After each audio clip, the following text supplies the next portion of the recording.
Bom dia a todos. Nós estamos no ano novo. Vida nova?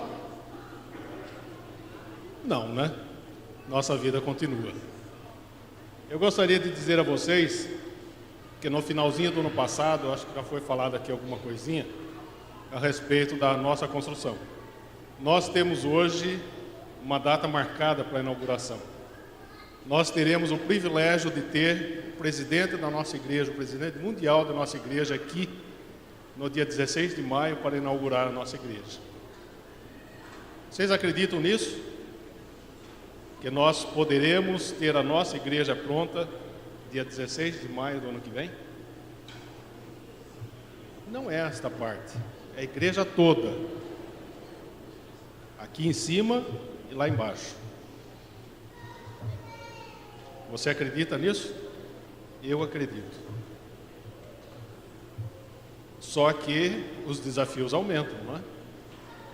Nós tínhamos até final do ano passado o nosso desafio de R$42 mil por mês. Não aumentou muito para nós conseguirmos atingir a isso. Passou-se para 50 mil. É a nossa parte. A partir do próximo sábado nós teremos aqui um banner sinalizando aquilo que nós estamos conseguindo fazer para colaborar na construção do nosso templo. Nós estaremos ali semana a semana acrescentando aquilo que vocês estão dando a Deus para fazer parte desta coisa maravilhosa aqui em nossa cidade. Mas antes da nossa oferta, eu gostaria que você visse este vídeo que nós iremos passar agora.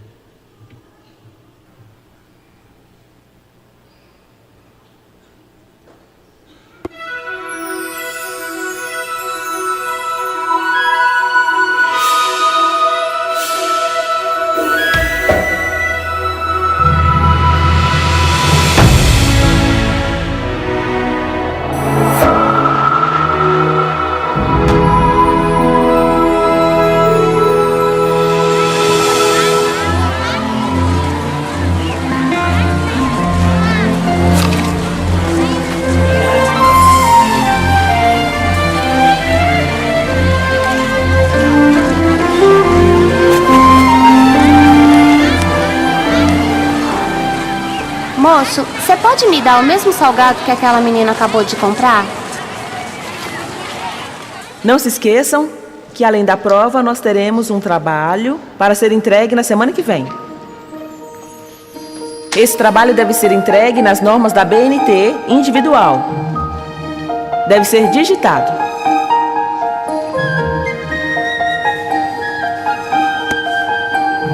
Olha, essa caneta realmente é muito bonita. Essa mesmo. Bem, eu vou levar. Vou embrulhar para você. Yes!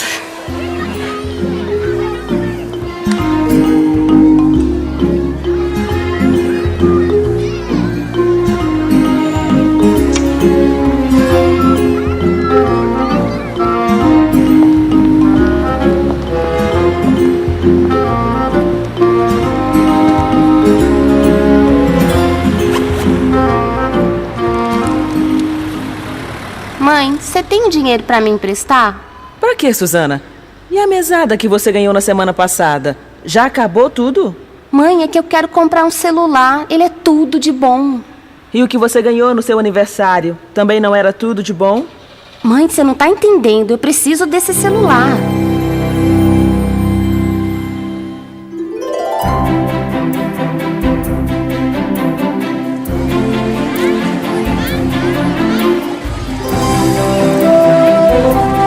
E aí, vai querer uma esfirra também? Não, eu vou querer uma pizza.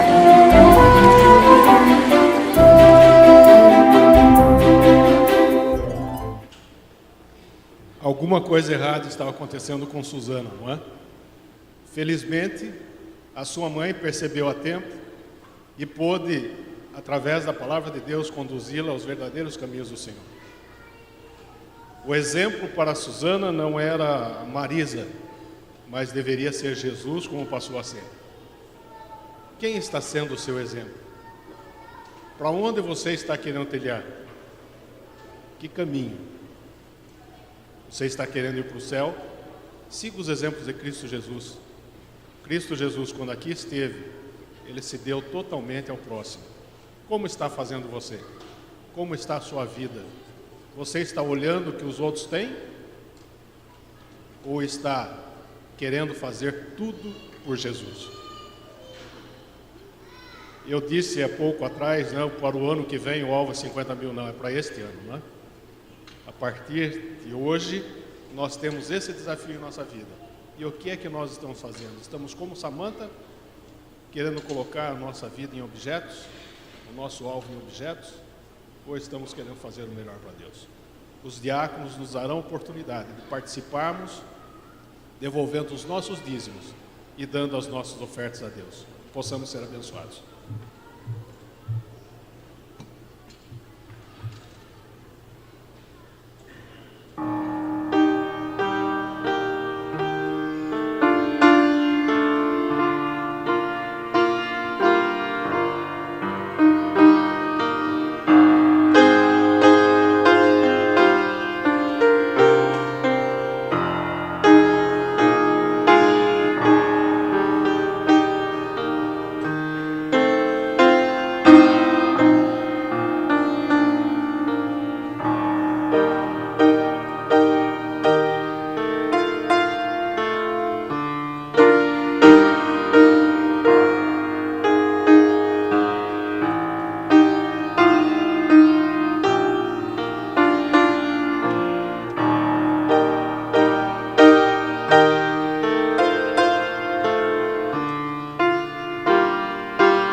Neste momento nós vamos continuar aguardando o irmão Eduardo chegar aqui. Bom dia, irmãos. Que belo sábado, não é verdade, hein, Samuel? Está feliz? A nossa igreja tem sido privilegiada, viu, Alex? Por tantas pessoas importantes que nos visitam.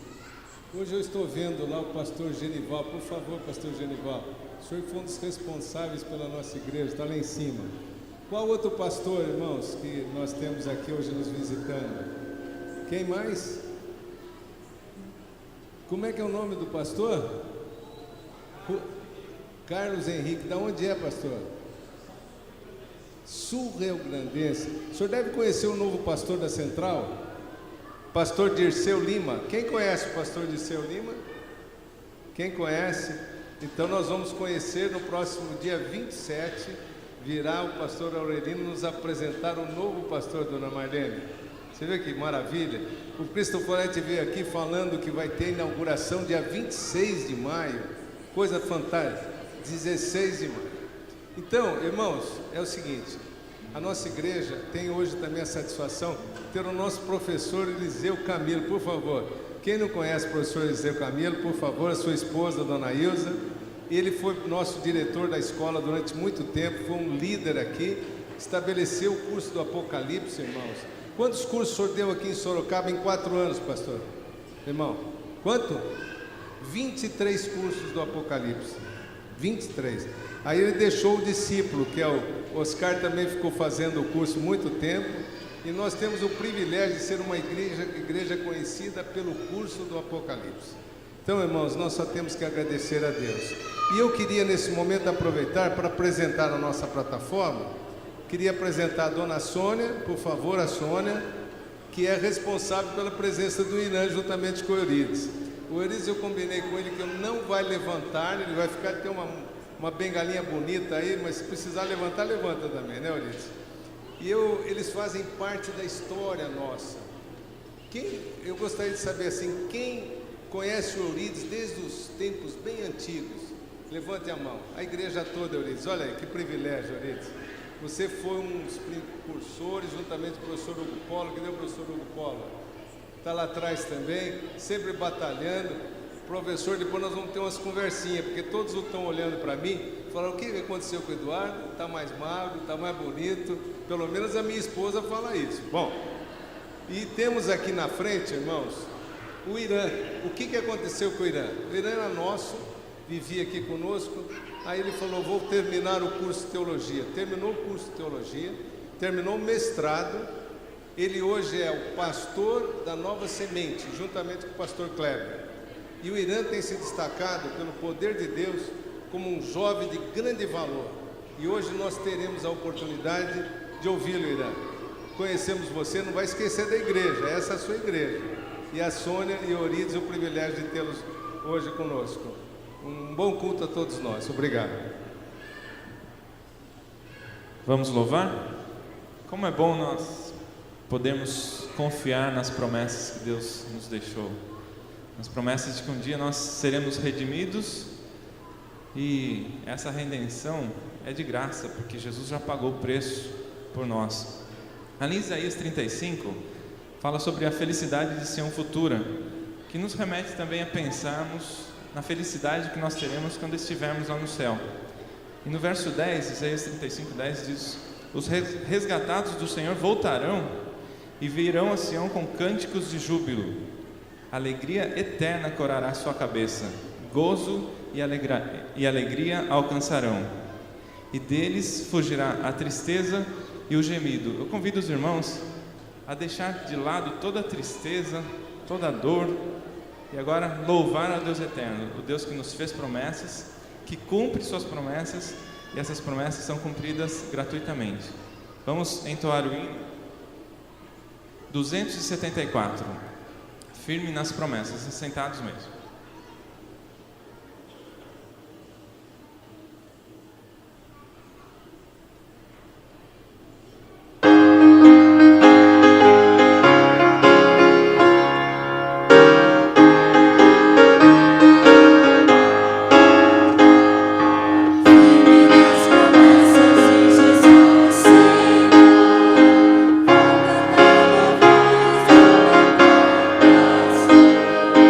Sabe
Deus,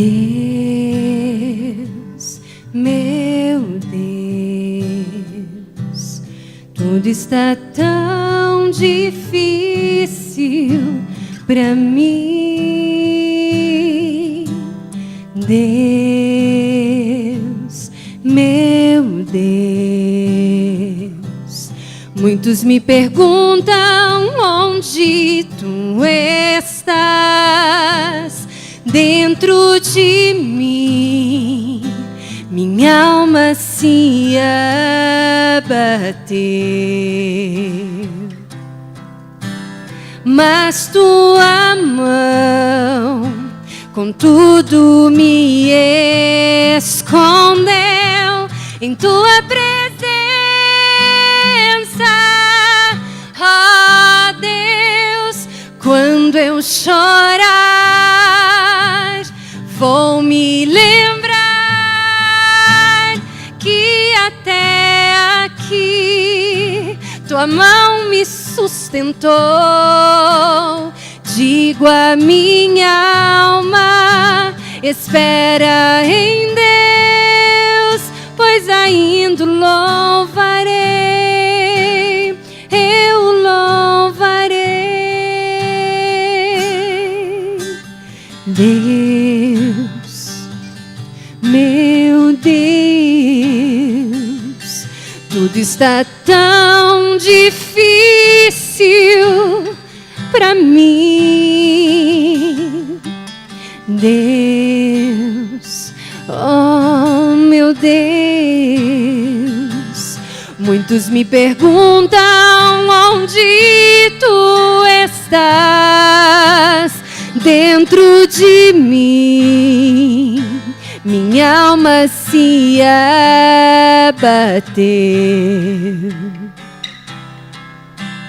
mas tua mão contudo me escondeu em tua presença, ó Deus.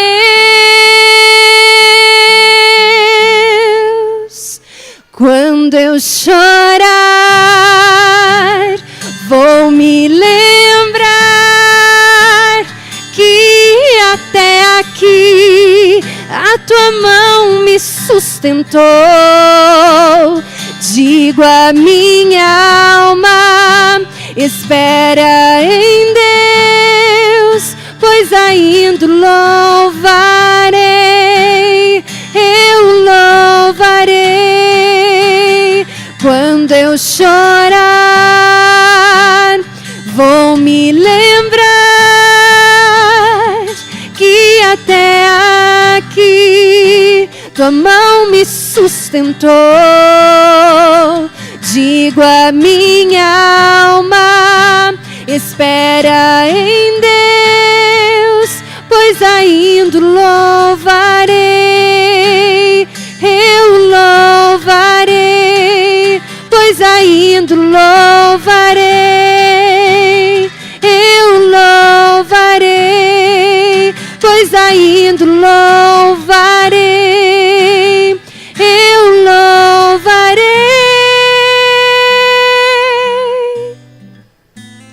louvarei teu nome,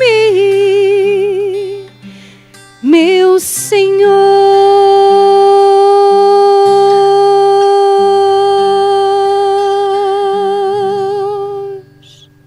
Amém.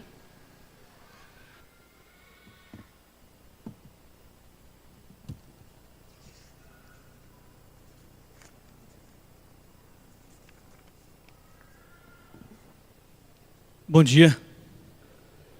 Tudo bem? Essa semana fiquei pensando no que a gente estudar aqui, né? Eu estava pensando em a gente estudar alguma coisa sobre o livro de Daniel, que é um dos livros que eu gosto da Bíblia. Mas depois que eu vi tanta gente fera em profecia aqui, eu falei, que medo. Mas vamos estudar um pouquinho sobre o livro de Daniel.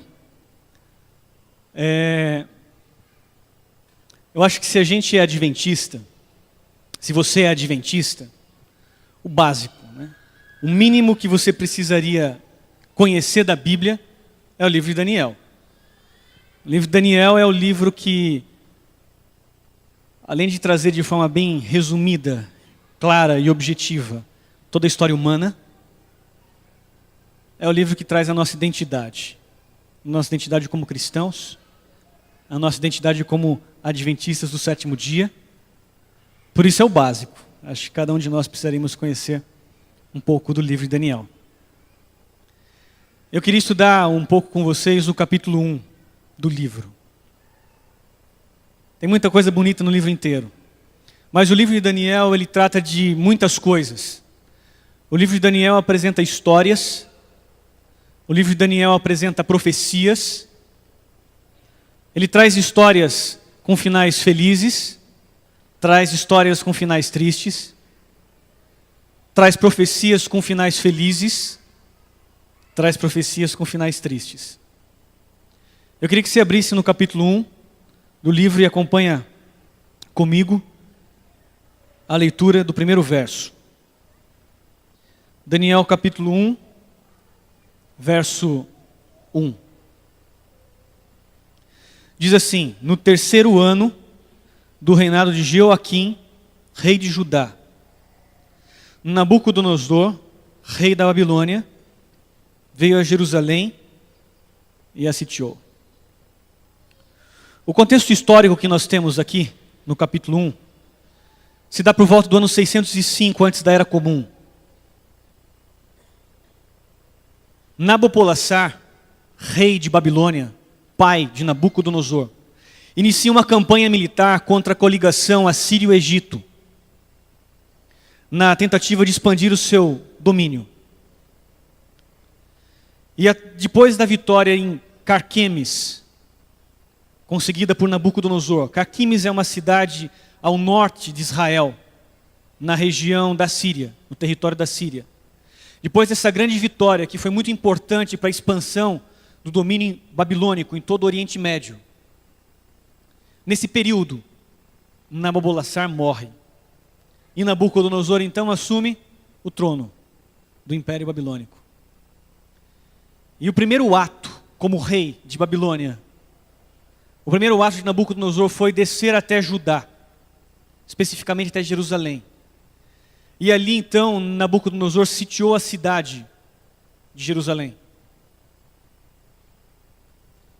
E nesse sítio de Jerusalém, então Nabucodonosor faz uma aliança com o rei Jeoaquim e leva cativo para a Babilônia alguns dos personagens proeminentes da cidade, alguns dos príncipes, alguns personagens intelectuais da cidade, e os levam cativo, pelo caminho mais curto possível até Babilônia, porque Nabucodonosor precisava então assumir o trono, antes que alguém fizesse no lugar dele. Esse é o contexto. Nabucodonosor, rei de Babilônia, desce a Jerusalém, sitia a cidade, faz um acordo político e leva então cativos alguns jovens, nobres, príncipes, para a Babilônia. Esse é o contexto histórico que a gente tem aqui do livro. Daniel e seus 3 amigos vão então nessa primeira leva de cativos. Eu queria ler com você o verso seguinte, o verso 2. A gente encontra aqui uma informação muito curiosa. Diz assim: e o Senhor entregou Jeoaquim, rei de Judá, nas suas mãos, e também alguns dos utensílios do templo de Deus. Ele, Nabucodonosor, levou os utensílios para o templo de seu Deus, na terra de Sinear. O que tem de importante nesse texto? O que tem de curioso nesse texto? Alguém me ajuda?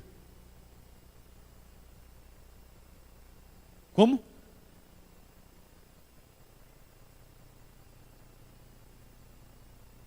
Muito bom. Deus entregou o rei, a cidade e os utensílios do templo. O início do capítulo 1 de Daniel, o início do livro de Daniel, apresenta uma guerra entre duas nações, entre Babilônia e Jerusalém. E ele começa dizendo então que Deus entrega Jerusalém nas mãos de Nabucodonosor. Essa informação é importante porque nós vamos fazer uma ligação mais no final. A segunda coisa importante que nós lemos nesse texto é que o primeiro ato de Nabucodonosor, quando ele conquista então Jerusalém, o que ele faz? Primeira coisa que Nabucodonosor faz. Alguém me ajuda? Qual que é a primeira coisa? A gente acabou de ler. Como? Pega os utensílios do templo de Deus e leva esses utensílios ao templo do seu Deus. O que isso significa? Qual a implicação dessa informação?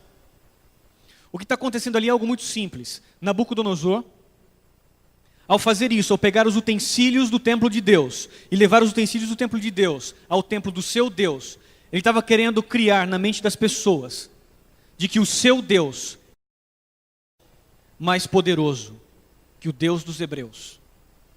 Ele estava querendo dizer para todo mundo, olha, o meu Deus é quem venceu o Deus dos hebreus. Por isso Jerusalém caiu.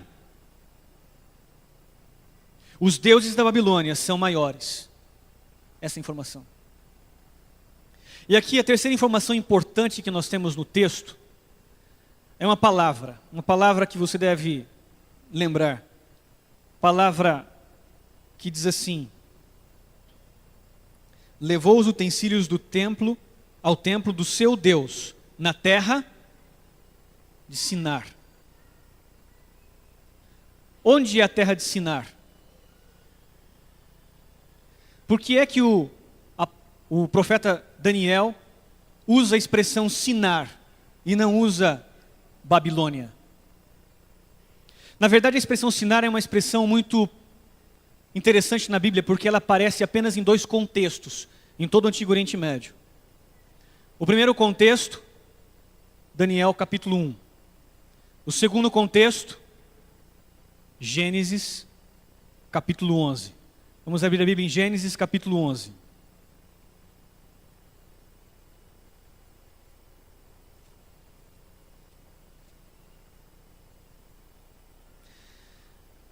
Algumas Bíblias trazem os títulos, e se sua Bíblia tem o título, você já matou charada. Mas a palavra Sinar, ela ocorre no verso 2 do capítulo 11, onde diz assim: saíram os homens do Oriente e encontraram uma planície em Sinar, e ali se fixaram. Verso 4. Depois disseram, vamos construir uma cidade com uma torre que alcance os céus. Assim nosso nome será famoso e não seremos espalhados pela face da terra. Quando Daniel usa a expressão Sinar, se referindo ao local onde os utensílios do templo de Deus foram colocados, Daniel está querendo fazer com que você, leitor, entenda a relação. Ele quer que você estabeleça uma relação com a Babilônia de Nabucodonosor, com a Babel de Gênesis 11. Então o rei Nabucodonosor pega os utensílios do templo e leva para o templo do seu Deus, nessa terra, Sinar, a mesma terra daquela história da Torre de Babel. Nós acabamos de ler no verso 4 que os motivos pelos quais os homens decidiram construir a cidade. Alguém me ajuda? Quais são os motivos? São dois? Quais são?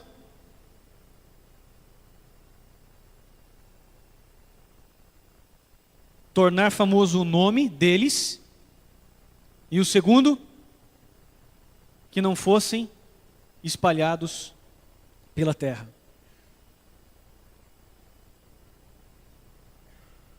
O que nós encontramos aqui, basicamente, desde o início do Gênesis até o livro do Apocalipse, é a relação de uma história, de uma guerra entre duas cidades. Uma guerra que começa em Gênesis, entre Babel e Jerusalém. E uma guerra que termina em Apocalipse entre Babel e Jerusalém. Lá em Gênesis, você que conhece bem a história, eles estavam construindo uma torre. O objetivo da torre era tornar o nome deles famoso e que eles não fossem espalhados pela terra. E o nome dessa torre era Babel. E Babel significa errado.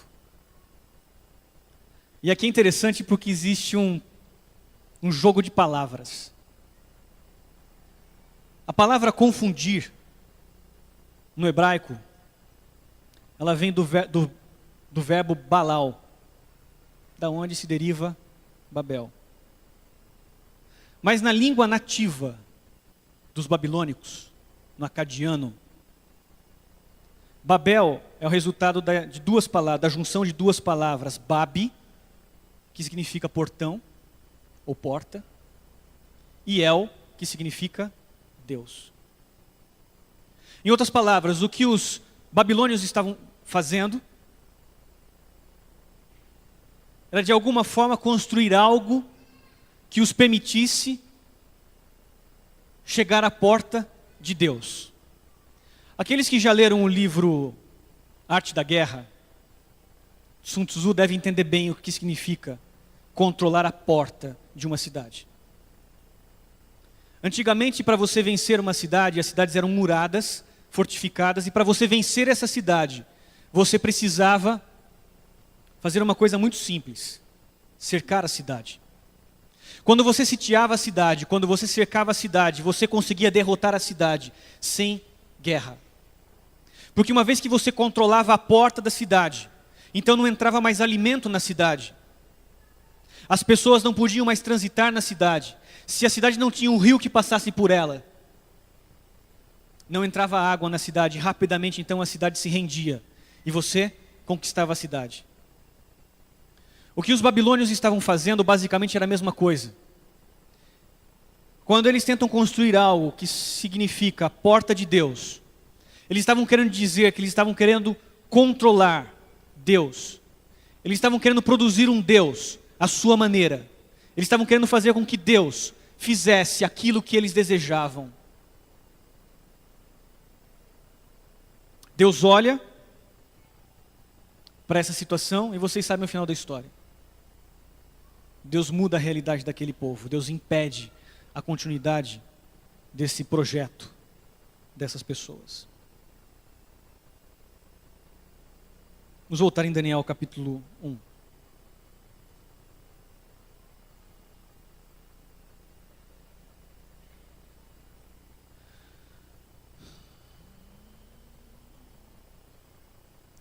Verso 3. O texto continua dizendo o seguinte: depois o rei ordenou a Aspenaz, chefe dos oficiais da corte, que trouxesse alguns dos israelitas da família real, da nobreza, jovens sem defeito físico, de boa aparência, cultos, inteligentes, que dominassem os vários campos do conhecimento e fossem capacitados para servir no palácio do rei. Ele, Aspenaz, deveria ensinar-lhes a língua e a literatura dos babilônios.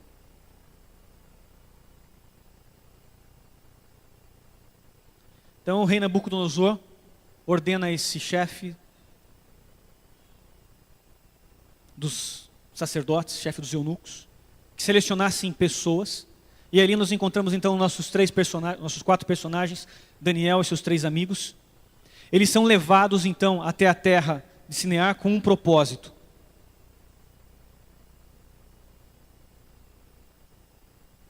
Qual era o propósito? Ensiná-los. Mas nós precisamos entender uma coisa. O fato de Nabucodonosor pegar os personagens proeminentes da nação de Israel e levar cativo, isso era uma tática militar. Uma tática militar desenvolvida pelo próprio Império Assírio. No momento em que eles faziam isso, tiravam a liderança de uma cidade conquistada, removia essa liderança para outra localidade. Eles estavam impedindo que de alguma forma aquela cidade conquistada se reorganizasse e fizesse uma investida contra o império. Eles foram levados, esses jovens, esses garotos, e cabe dizer aqui que Daniel deveria ter provavelmente 14 anos de idade nessa época. E uma das coisas é que eles foram ensinados em toda a cultura e conhecimento dos caldeus, em toda a língua dos caldeus. E aqui é importante nós entendermos que quando fala de língua dos caldeus, estão falando de pelo menos 3 idiomas. O primeiro idioma é o idioma acadiano, a língua comum de Babilônia. O segundo idioma é o idioma sumério, que era o idioma da região. E o terceiro idioma era o aramaico, que era a língua universal, como se fosse o nosso inglês de hoje. Eles foram instruídos nesses 3 idiomas. E mais do que isso, eles foram ensinados em todo o conhecimento e cultura dos caldeus, ou dos babilônios. E é interessante a palavra caldeu, porque a palavra caldeu se refere a um grupo específico de pessoas dentro do Império Babilônico. Um grupo específico de pessoas que eram sacerdotes.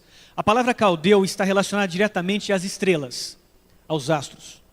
Os caldeus eram grandes estudiosos dos astros, grandes estudiosos das estrelas. Os caldeus, eles se tornaram famosos porque eles desenvolveram a religião Babilônia, a religião de Babilônia, na perspectiva da leitura dos astros, na astrologia. Através da leitura dos astros e do estudo da astrologia, os caldeus podiam prever o futuro das estações, do clima, da agricultura, mas mais do que isso, podia prever o seu futuro, podia prever o futuro da sua história, se ia ser uma história de sucesso ou uma história de fracasso. Podiam prever se os reis venceriam as guerras ou perderiam as guerras, através do estudo das estrelas, do estudo da astrologia. E aqui cabe um parêntese. Essa religião de Babilônia, ela é uma religião predominante até os dias de hoje. E nós vamos perceber que no estudo do livro de Daniel, o que representa a Babilônia em relação a Deus. O texto está dizendo para a gente que Daniel foi instruído em todo o conhecimento de Babilônia. Daniel conseguia olhar as estrelas e entender a mecânica celeste. Daniel era versado em toda a estrutura da matemática babilônica. E se você acha que o que os caldeus inventaram não tem influência na sua vida, surpreenda-se. A cidade de Babilônia, na época de Daniel, no chamado Neo-Império Babilônico, foi uma cidade construída de forma planejada, possivelmente a primeira cidade planejada da história humana.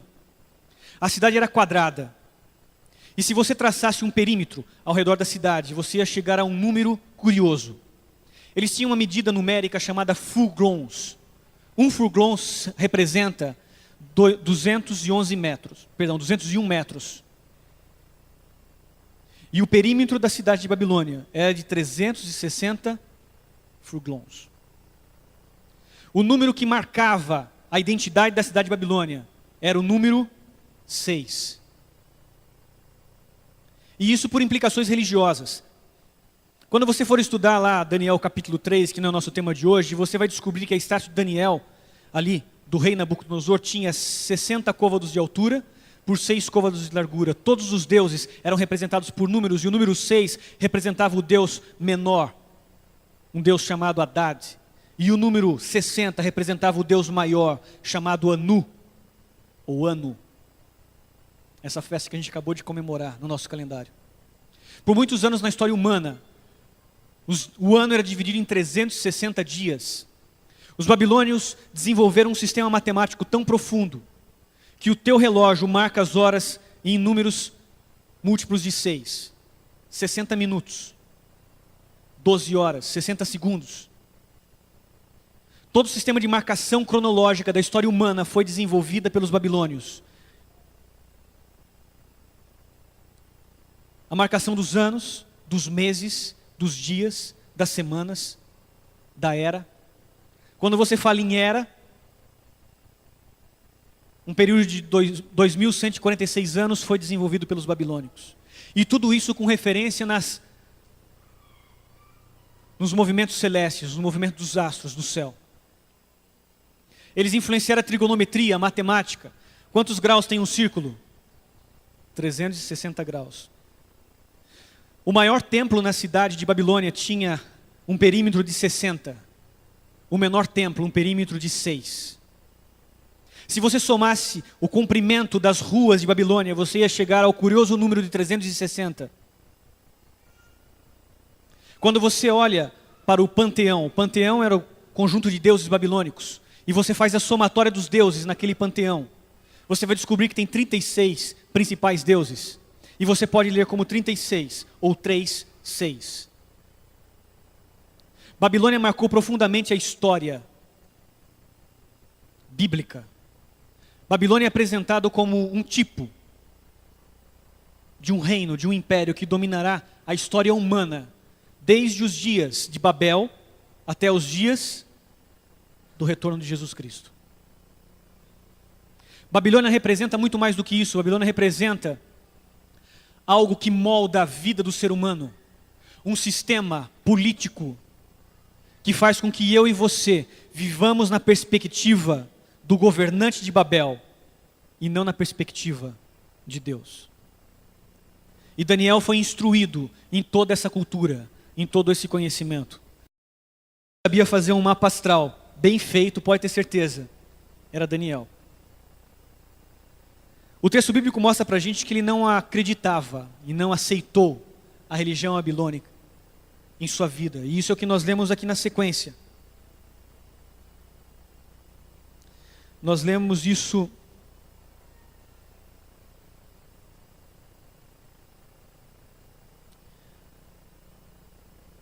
no verso 5.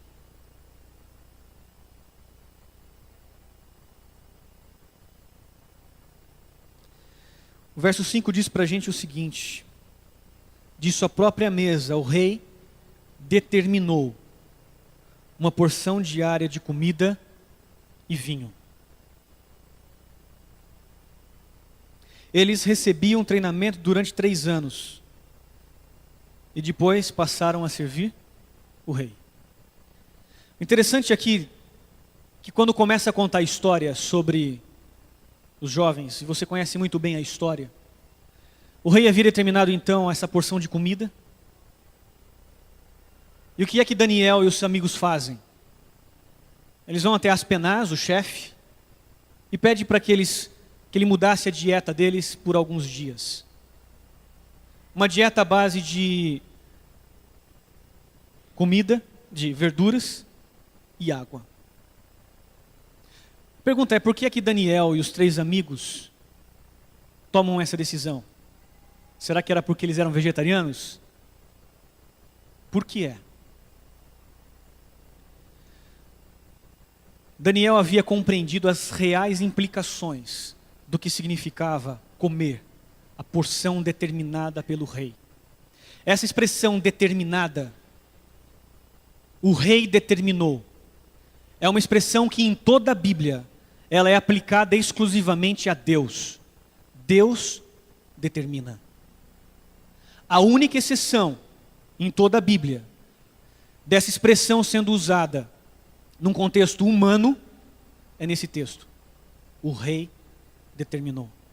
Quando Daniel usa essa expressão, determinar, uma expressão de característica religiosa, ele está querendo fazer com que nós, leitores, entendamos que o que está implicado na alimentação não era apenas uma dieta com base em alimentos saudáveis ou alimentos impuros, mas o que estava implicado na dieta determinada pelo rei era algo religioso. E isso fica mais claro quando você lê a expressão porção diária. A expressão porção diária, ela também, na língua original, sugere a ideia de um alimento religioso. Um alimento que havia sido oferecido aos deuses. E no momento que você come aquele alimento, você passa a receber as bênçãos de Deus.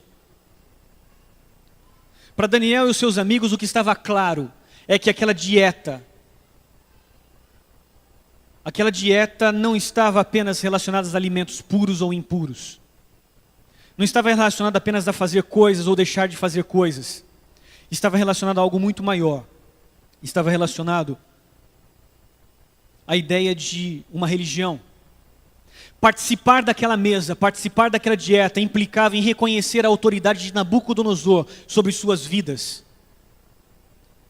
Participar daquela alimentação implicava em reconhecer que Nabucodonosor era o soberano. Nabucodonosor era quem determinaria tudo aquilo que eles deveriam fazer, falar, como eles deveriam proceder. As implicações em comer aquele alimento estavam relacionadas a um conceito de submissão, a um conceito religioso de submissão e adoração a Deus. Eles entenderam que tinha muito mais do que simplesmente alimentos envolvidos nessa história. No entanto, a Bíblia diz assim que Daniel e seus amigos resolveu firmemente Daniel em seu coração não se contaminar com as iguarias do rei. Resolveu Daniel firmemente em seu coração não se contaminar com as iguarias do rei.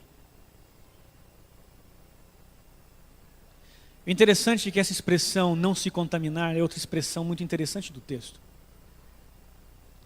Porque em toda a Bíblia, a expressão não se contaminar reporta-se à estrutura do livro de Levíticos, onde os sacerdotes do povo judeu não podiam se contaminar com determinadas coisas.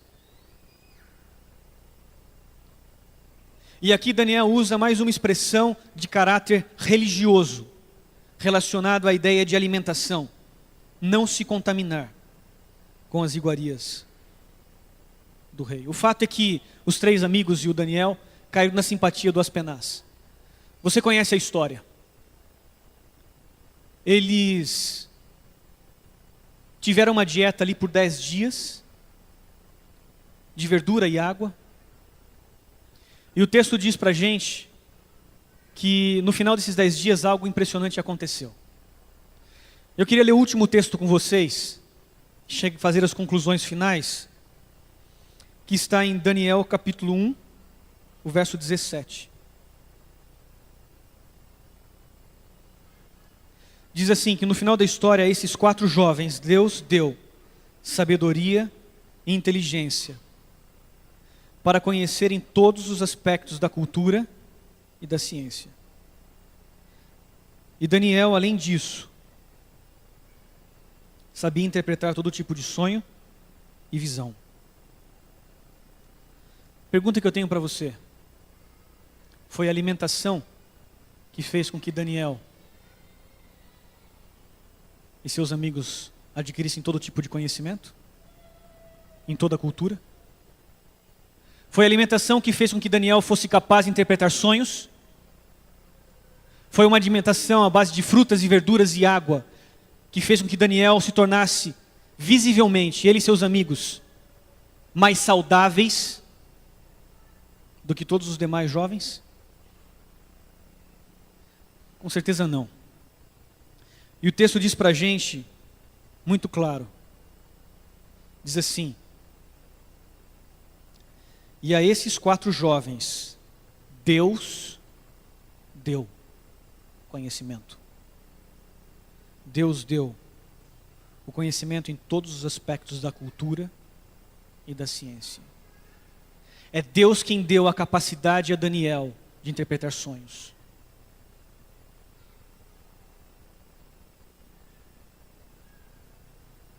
Sabe, o capítulo 1 de Daniel fala muito mais para a gente do que simplesmente a história e a experiência de jovens que quiseram ter uma alimentação saudável. O capítulo 1 de Daniel fala muito mais para a gente do que simplesmente a história de jovens que foram exilados.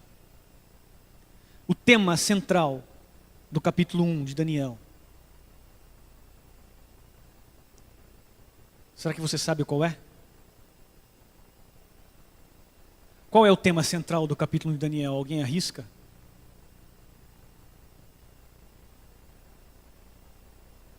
Quase. Palavrinha curta. Deus deu. O tema do capítulo 1 de Daniel é graça.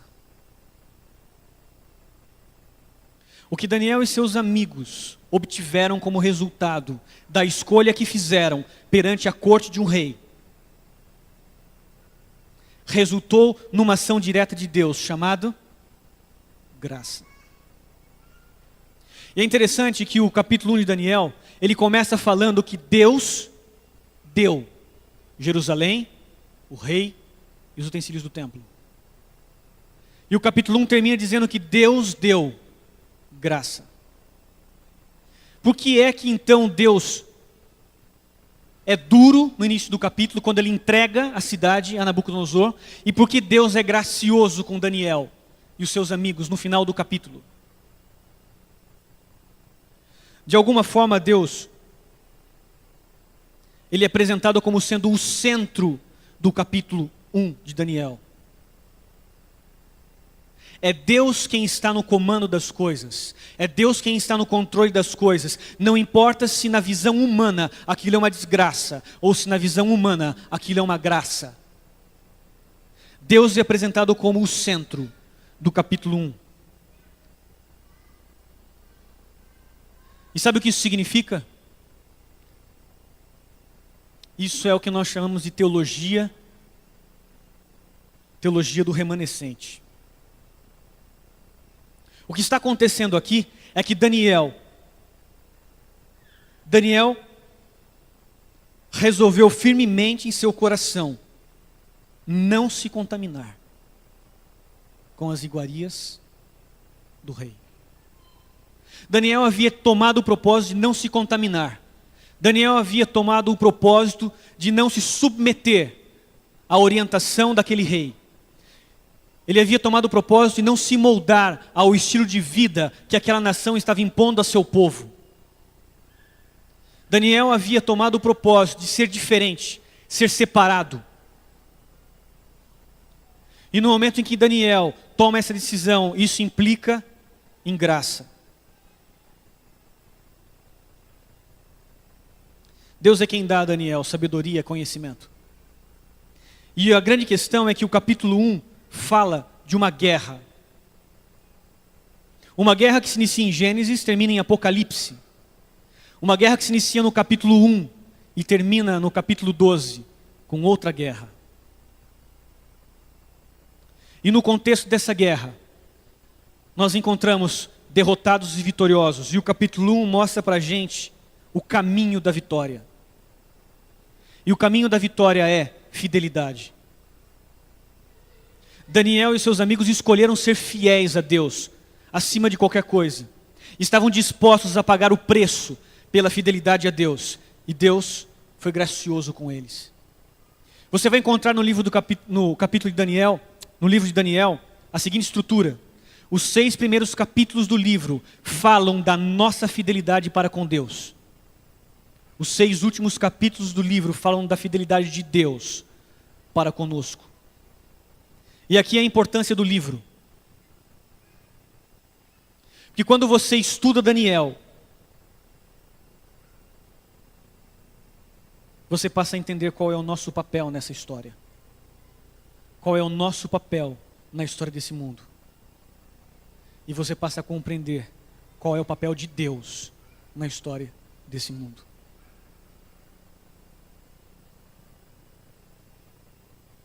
O livro do Apocalipse termina, e abre a sua Bíblia, está em Apocalipse capítulo 18, verso 4.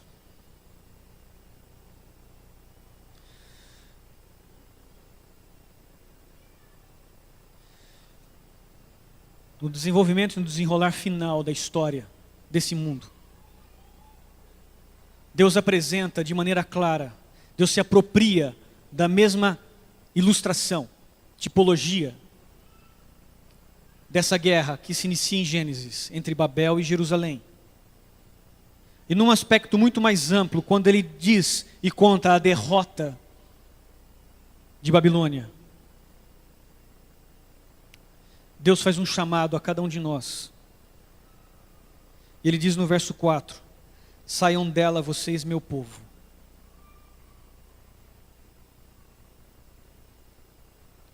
E quando você lê saiam dela vocês, meu povo, você pode pensar em muitas coisas, sair das grandes cidades, sair das pequenas cidades, fugir da perseguição, e geralmente é dessa forma que nós somos orientados quando entramos na igreja. Mas quando Deus diz, saiam dela vocês, meu povo, no contexto da guerra entre Babilônia e Jerusalém, o que Deus está querendo dizer para você é o seguinte: não se adaptem à realidade de Babilônia. Não vivam dentro dos padrões de Babilônia. Não tenham o costume ou o estilo de vida de Babilônia.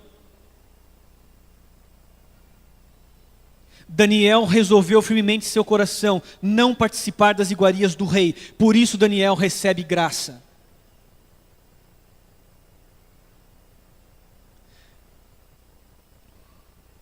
E aqui está o segredo.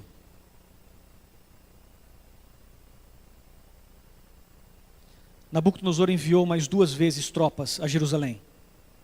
Uma em 586 e uma terceira tropa em 598. E em 598, Jerusalém foi completamente destruída. As profecias apresentam que no final da história humana, Deus agirá e destruirá esta terra.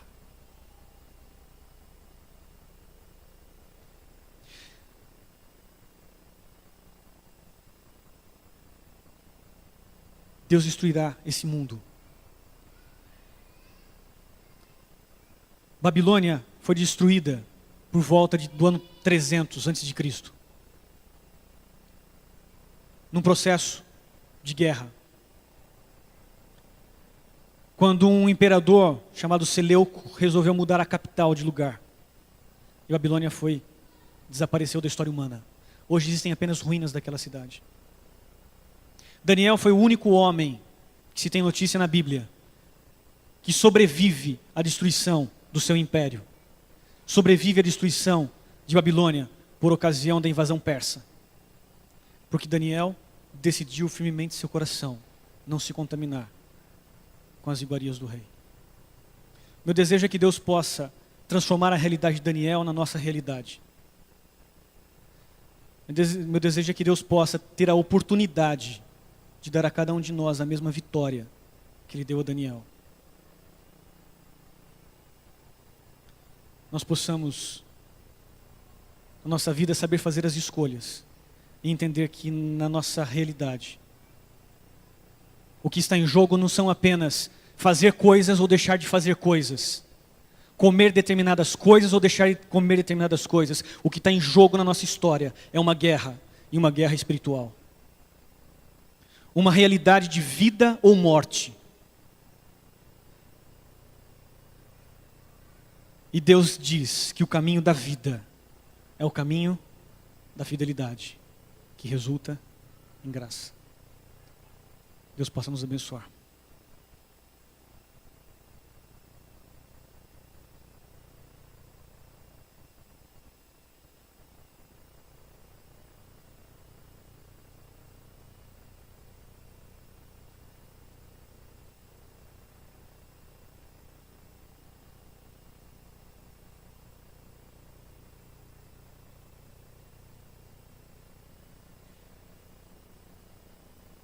Nós teremos a vitória quando Cristo for o nosso grande comandante. Vamos entoar esse hino 342. Vamos nos colocar em pé.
Senhor Deus, muito obrigado porque o Senhor é um Deus que está no comando da história desse mundo. Muito obrigado porque o Senhor deixou indicações de qual é o caminho que nos dará a vitória. Muito obrigado porque o Senhor mostrou que essa vitória é possível. Mas essa vitória ela é possível através de uma escolha que todos nós temos que fazer. E essa escolha é uma escolha por Ti. É uma escolha em se submeter única e exclusivamente à Sua vontade. E não se contaminar com as coisas desse mundo. Não se envolver com as coisas desse mundo. Não deixar que esse mundo molde o nosso estilo de vida, não deixar que esse mundo molde a nossa maneira de agir, maneira de falar, maneira de pensar. Que esse mundo que existe hoje não tenha impacto na nossa vida a ponto de nos fazer perder a oportunidade de um dia morar eternamente ao Teu lado. Sabemos que vivemos aqui, que não estamos isentos das influências, mas nos protege do mal, nos protege do maligno, de tal forma que possamos desenvolver nesta terra uma vida em semelhança Tua, uma vida regida pelos Teus princípios, uma vida onde entendemos que Deus tem que ser a prioridade em nossa vida. Ajuda-nos a transformar